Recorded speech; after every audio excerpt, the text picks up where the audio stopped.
Hi, my name is Megan Scott, and this is my story. I grew up in a household with my mom, my father, my older sister, and my younger brother. At the age of 6, there was a shift in my family. My father became very violent and abusive. He would go out to local bars and clubs and come home after midnight, pull us out of our beds, and start beating us. If I was in my father's path, he would use it and take it to hit us, whether it was cable wires, hangers, lamps, and this went on for a long period of time.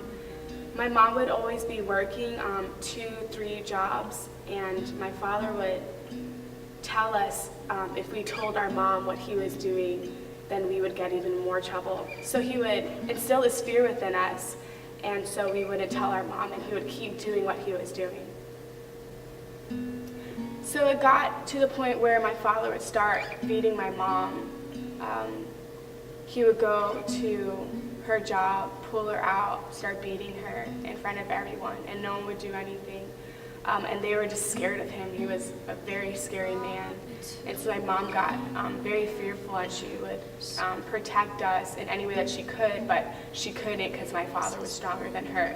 So instead of my father beating us behind the scenes, he was now beating my mom in front of us and beating us in front of my mom. When my mom and my father got divorced, I had one question, and that was, what does a father's love look like? Years went on, and my mom decided to move us from Miami to Orlando. It was completely abnormal. We had no idea where anything was, who anyone was, and it was just a good new start. One day I was in my choir class, and my friends Hector and Nisha came up to me and invited me to church. I've never been invited to church before. I didn't even know who God was or what you do at church, but instantly I said no. Time and time again, they would keep asking me if I wanted to go to church, keep wanting to attend their youth service with them, but again I said no, and again I said no, and again I said no. Hector and Nisha also invited my friend Selena to go with them to church, and she said yes, so she was going for a while. And so one Sunday morning, my friend Selena on MySpace, she messaged me and she asked if I wanted to go to church with her that morning because she lived in my neighborhood. And so I thought about it, and I was going to say no, but I said yes. So I ended up going to church that morning with Selena. I was sitting in the pews, and I was like, do I put my hands up, do I put them down, do I look at people strangely because I don't know what to do?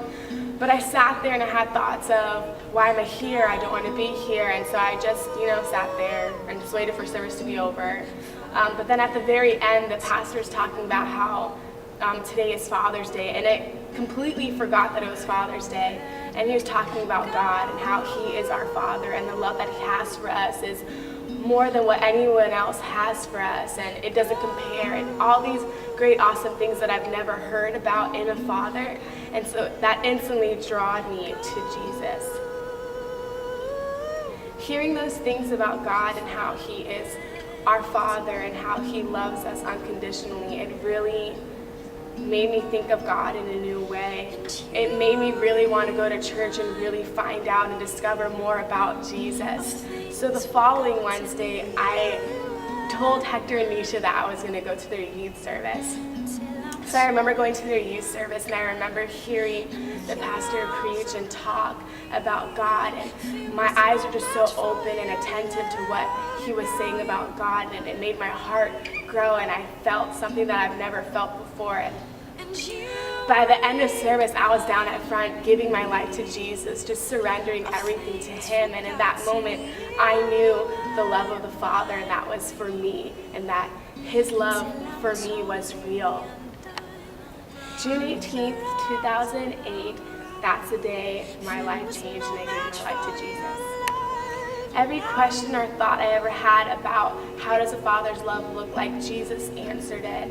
He came in and he renewed me, and he took me into the season of forgiveness with my Father, and just things that I needed to see for myself and see in him, he came and did.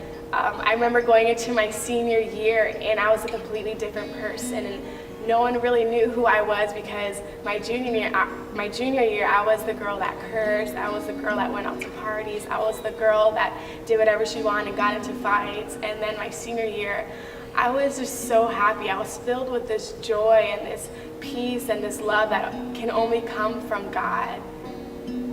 I'm currently a children's pastor here at my home church, and what I get to do is I get to invest in young kids. I get to talk to them and tell them how God is our Father and how the love that He has for us is more than enough, and I couldn't be any more happier.